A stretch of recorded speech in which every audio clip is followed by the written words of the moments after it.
Mirada Económica.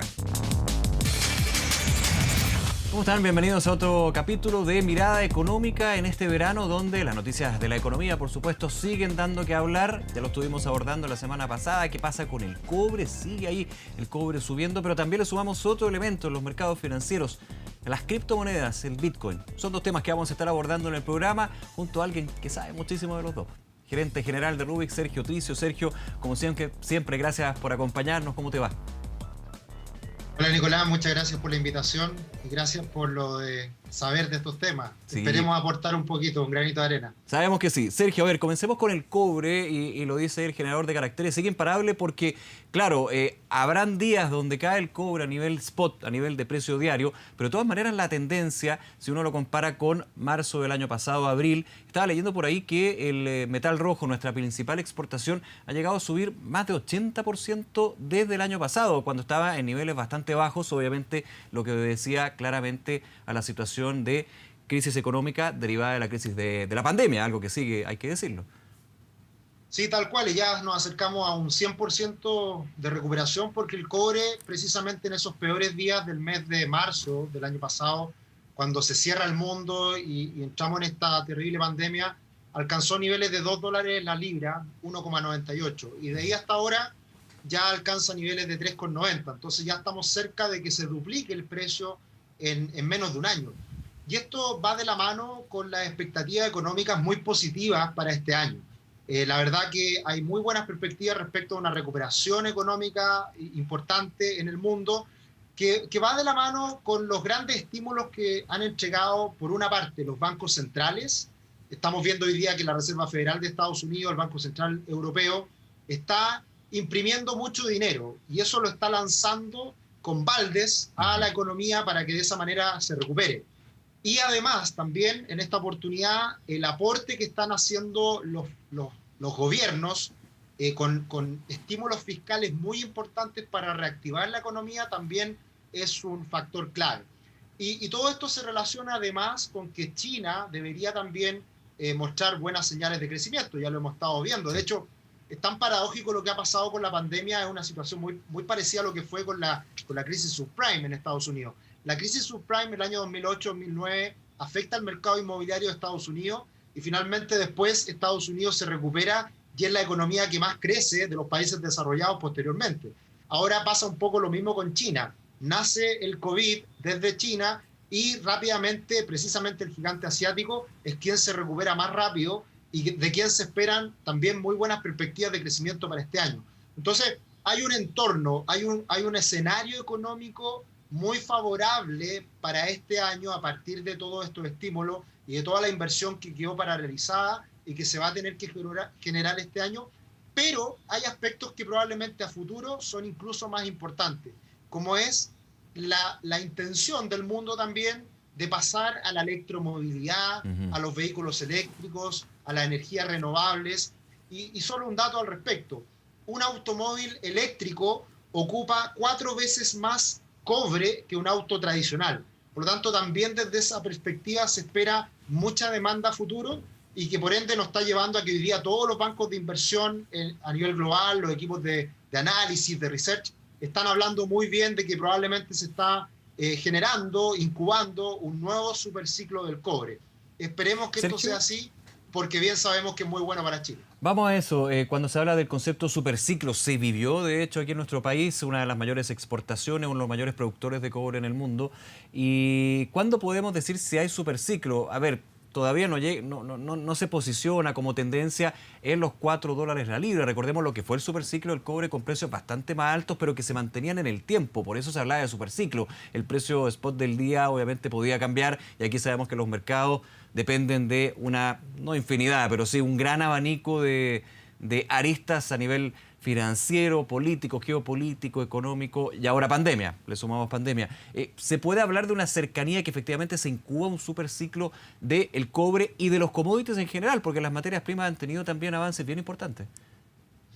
Sí, todavía es muy prematuro para decir que estamos en este optimismo desmesurado y un superciclo que se mantenga a lo largo del tiempo, que fueron muchos años en donde el cobre estuvo en el anterior superciclo alcanzando $4.60, que fue el pic, y se mantuvo muy firme por mucho tiempo sobre los $4. Eso es lo que esperamos ahora también, porque bien sabemos que la inversión en la minería depende mucho también de esa estabilidad. Entonces, claro, una golondrina no hace verano, hay que esperar que se ratifiquen estos precios por un buen tiempo, pero lo que uno empieza a observar en el mercado y en función de estos estímulos y el comportamiento de las bolsas es que al parecer vamos a entrar en una época bien positiva por un tiempo prolongado.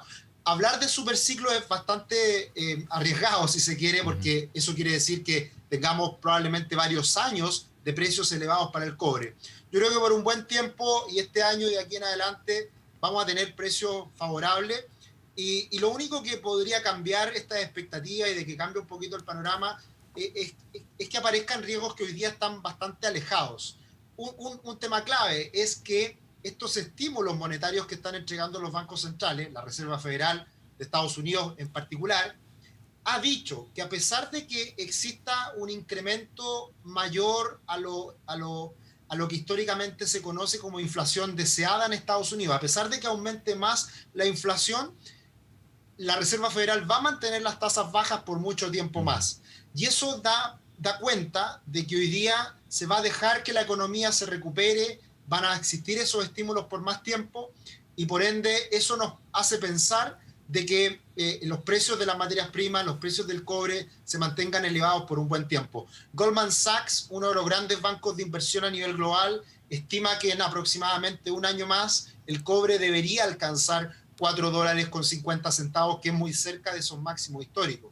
Así que también es muy importante que cuando muchos bancos de inversión, muchos inversionistas están esperando algo, también es muy probable que eso se vaya ratificando poco a poco y vamos viendo esa mejoría en los precios. Claro, es una señal, un indicador y especial y básicamente cuando hay fundamentos que marcan una tendencia, porque un día no te va a cambiar la historia, digamos, tiene que ser una tendencia de varios meses, de hecho. En ese punto, Sergio, quiero volver a la base de lo que estamos conversando, que muchos se pueden estar preguntando.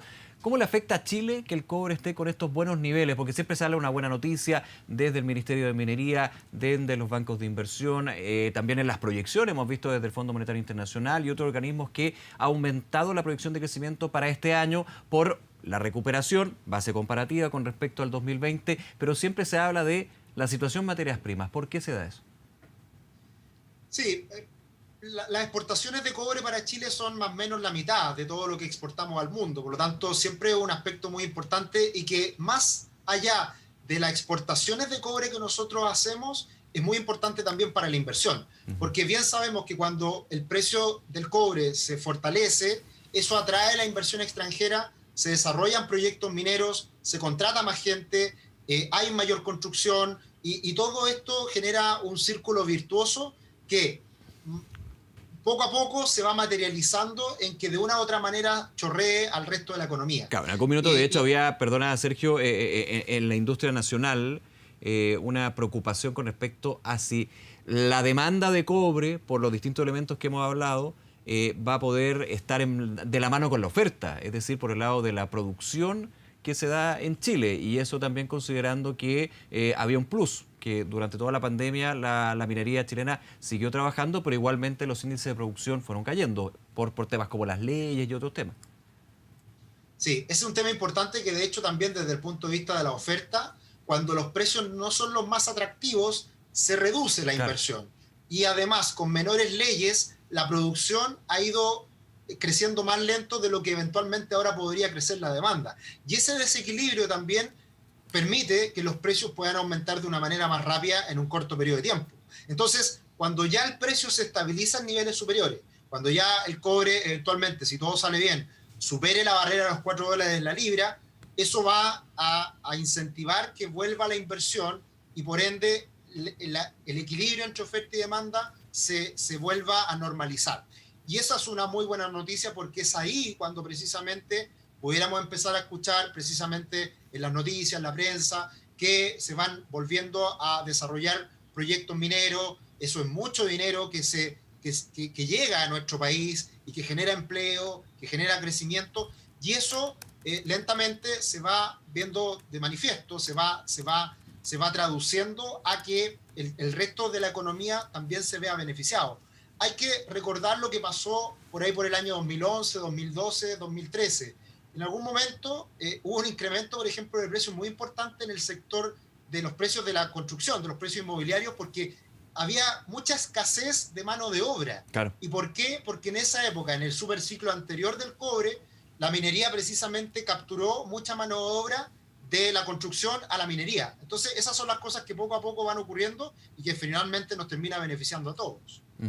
A ver, y eso también dentro de lo que son las proyecciones del propio gobierno con respecto al presupuesto en ejecución, las distintas medidas de reactivación. Y en este punto, Sergio, también es importante, tú hablabas de riesgos. Y otro riesgo que existe es el de la pandemia. ¿Para qué decir? Finalmente empapa a toda la actividad a nivel planetario. ¿Hay ahí también algún tipo de riesgo con respecto a la situación sanitaria del COVID-19 que pueda ir en contra de estas buenas noticias que nos entrega el cobre? Sí, sin duda que en este momento una de las grandes incógnitas es qué tan rápido va a ir la vacunación a nivel global. Claro. Y por ejemplo, algo que ha llamado la atención es que Estados Unidos va muy rápido, Chile, por suerte también hemos tenido un avance muy rápido respecto al mundo, pero no así Europa y no así tampoco algunos países de Asia. Y eventualmente, si es que eso no avanza de manera rápida, podrían generar ciertos shocks de corto plazo en los mercados, caídas en los precios, que puede ser una preocupación que está todavía muy presente. Ahora, nuevamente volviendo a Chile, creo que también las buenas perspectivas económicas se van a ir materializando poco a poco, porque precisamente esta vacunación acelerada que estamos viviendo, más un precio del cobre en buenos niveles, eso probablemente nos lleve a que las expectativas del Banco Central, que espera que este año Chile crezca en torno a un 6%, se ratifiquen. En ese sentido, yo creo que se está todo dando el escenario para que Chile realmente se recupere de manera importante. Y ahí lo único que obviamente puede jugar un rol como riesgo también para nuestro país son las elecciones, es el proceso constituyente, muchas elecciones, eso genera incertidumbre y los agentes económicos, las empresas también pueden ser un poquito más cautos. Ese es un riesgo que también está presente, que hay que irlo monitoreando y que esperemos que lo sorteemos de buena manera. Pero a nivel global, yo creo que más allá de situaciones puntuales, de ciertos temores, estamos viendo muy buenas cifras y mucho optimismo respecto al futuro. Siempre los mercados financieros se anticipan a la evolución económica y ya con bastantes meses de anticipación, las bolsas a nivel mundial están subiendo como la espuma. Y esa es una buena noticia porque generalmente los mercados se anticipan al escenario económico que poco a poco se va materializando. Así que en general se ve mucho optimismo en las bolsas, en los mercados, y eso precisamente está de la mano con el buen comportamiento que hemos visto en las materias primas. Sergio, vamos a hacer una pausa y vamos a regresar a volver a redescubrir qué son las criptomonedas. Este tema que siempre suena tan popular, Elon Musk por un lado, llegan a máximo histórico. Vamos a estar conversando sobre este tema con Sergio Tricio, gerente general de Rubix. Hacemos una pausa, volvemos de inmediato. Mirada Económica.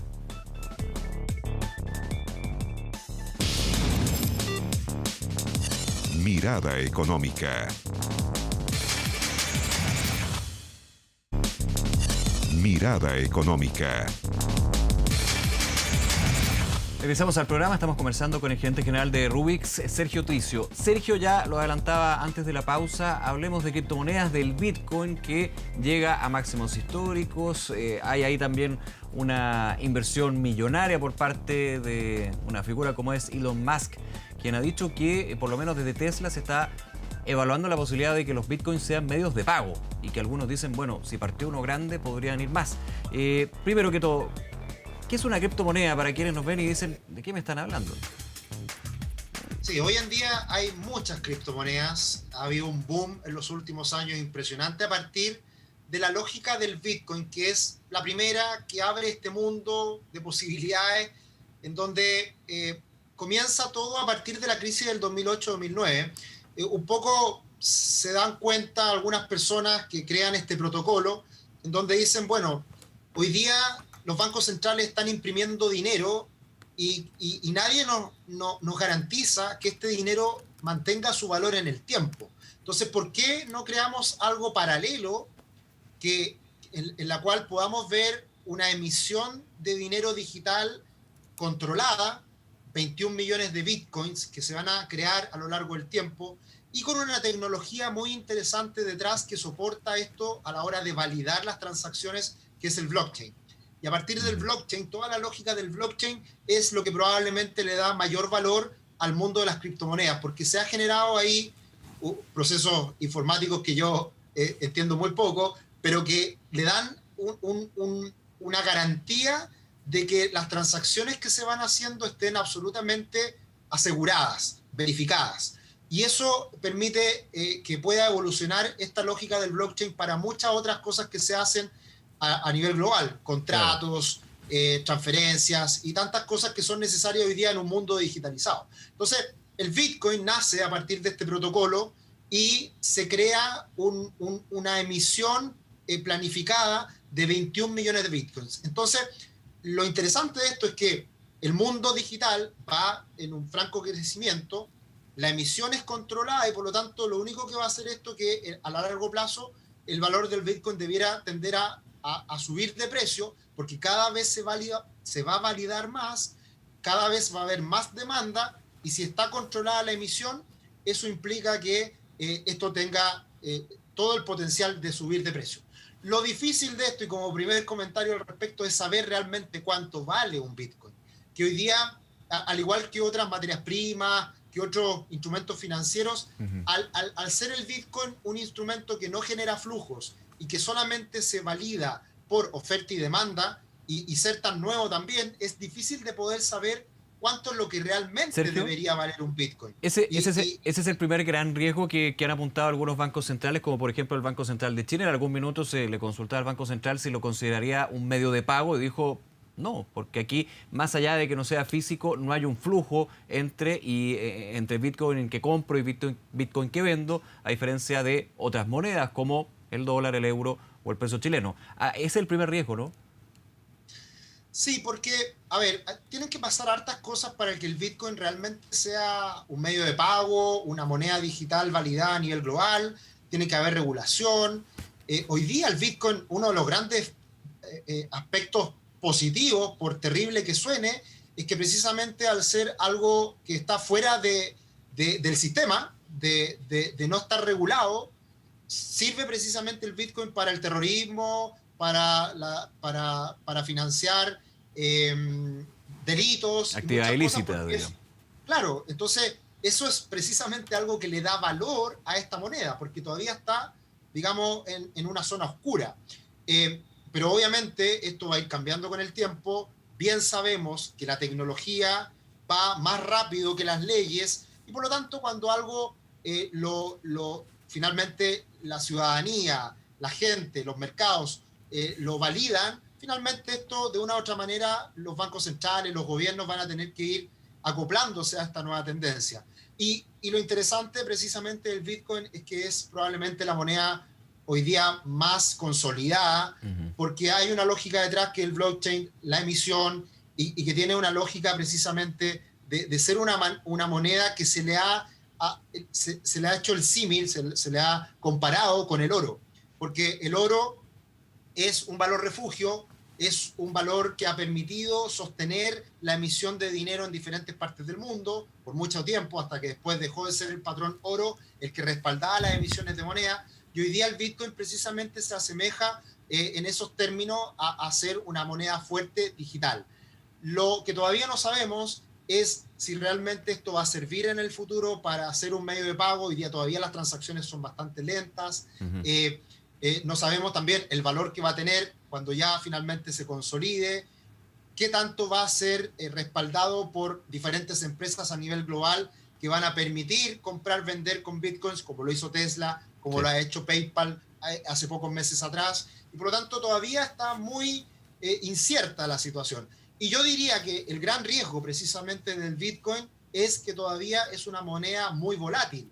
En un día el Bitcoin puede subir un 5%, un 10% o un 20%. Es un punto, perdona Sergio, ese es un punto clave, porque a diferencia de las monedas tradicionales, las monedas no digitales, podríamos decir que igualmente se transan, y uno no es que tenga un dólar en la mano, pero finalmente se transan los sistemas financieros a través de la vía electrónica. Pero aquí la volatilidad puede llegar hasta 20%, o sea, sucedió con Tesla cuando Elon Musk compra millones y millones de bitcoins con un objetivo ahí, o muchos dicen también por la personalidad que tiene él, aumentos bien importantes, aumentos que también pueden terminar en caídas muy relevantes. O sea, la poca estabilidad de precio que tiene esta moneda, eso también genera una inseguridad para el mercado tradicional, si queremos ponerlo de esa forma. Totalmente. O sea, yo, si quiero hacer una transferencia a un banco en el extranjero, ¿en qué lo hago? En dólares, porque a pesar de que tenga un costo, a pesar de que sea más caro que, por ejemplo, hacerlo a través de una criptomoneda, todavía sigue siendo algo mucho más estable. Y los $1.000 que yo puedo estar transfiriendo a un banco en el extranjero, sé que van a valer prácticamente lo mismo en pocas horas más o en un par de días más. En cambio, si yo mando un Bitcoin ahora, no tengo idea cuál puede ser el valor en pocas horas más cuando le llegue a la persona que le estoy enviando esa transferencia. Claro. Entonces, para quienes nos ven hasta ahora, es la clásica pregunta que uno hace cuando informa de caídas del dólar o alzas del dólar. ¿Me conviene comprar? ¿Me conviene vender con esos márgenes? Son márgenes que son más estables y a diferencia de un Bitcoin, uno no va a tener idea de lo que pasa un día y otro día, digamos. Ese es el riesgo. Sí, muy importante que se valide esto como medio de pago, como medio de transferencia, primero, y segundo, que se estabilice también a lo largo del tiempo. Solamente para hacer referencia a lo que ocurrió el año 2017. El 2017 el Bitcoin alcanzó niveles de $20.000 aproximadamente. Y a los pocos meses después, al año siguiente, y un poco más después también, llegó a caer hasta $3.000, $4.000. Perdió aproximadamente un 80% de valor el Bitcoin. Lo cual no sería raro que en el futuro también volvamos a vivir una caída importante. Con esto no quiero decir que yo crea que el Bitcoin no sirve para nada, que va a caer, no, solo que es todavía un instrumento muy riesgoso y por lo tanto todavía yo creo que le queda mucho tiempo para consolidarse realmente en el mercado financiero y ser realmente una moneda de intercambio. Y por lo tanto yo creo que es un instrumento, una divisa digital que se va a validar a nivel global, lo está haciendo ya cada día más, pero tiene que lograr esa cierta madurez. Y esa madurez se consigue con el paso del tiempo. También hay otro riesgo muy importante cuando uno transa estas monedas digitales. Ha ocurrido en muchas ocasiones. ¿Cómo uno guarda este dinero digital? Lo guarda en billeteras digitales. Claro. Y esas billeteras digitales todavía están en empresas que son muy incipientes, que todavía no son totalmente seguras, y en muchas ocasiones se han hecho robos gigantescos de estas criptomonedas a nivel global. Entonces también está ese riesgo de que uno por último los dólares los ve en la billetera o lo ve en una cuenta corriente en un banco que es tradicional, que es seguro, que funciona. Todavía el tema de los exchanges, de donde se guardan estas criptomonedas, todavía es algo muy incipiente. Por lo tanto, también ahí hay otros riesgos que son importantes tener en cuenta. Sergio Tricio, como siempre, muchísimas gracias por acompañarnos en esta conversación en Mirada Económica y que te vaya muy bien. Nos vemos. Muchas gracias, Nicolás. Un abrazo, hasta luego. Ahí entonces terminamos el programa hablando de materias primas, nos pasamos a las criptomonedas, por supuesto los temas que ponemos en la mesa del programa @Mirada Económica, para aquellos que usted quiere que también tratemos en Mirada Económica. Vamos terminando entonces, muchísimas gracias por acompañarnos, siguen todas las informaciones como siempre aquí en Canal 24 Horas. Que estén muy bien, chao.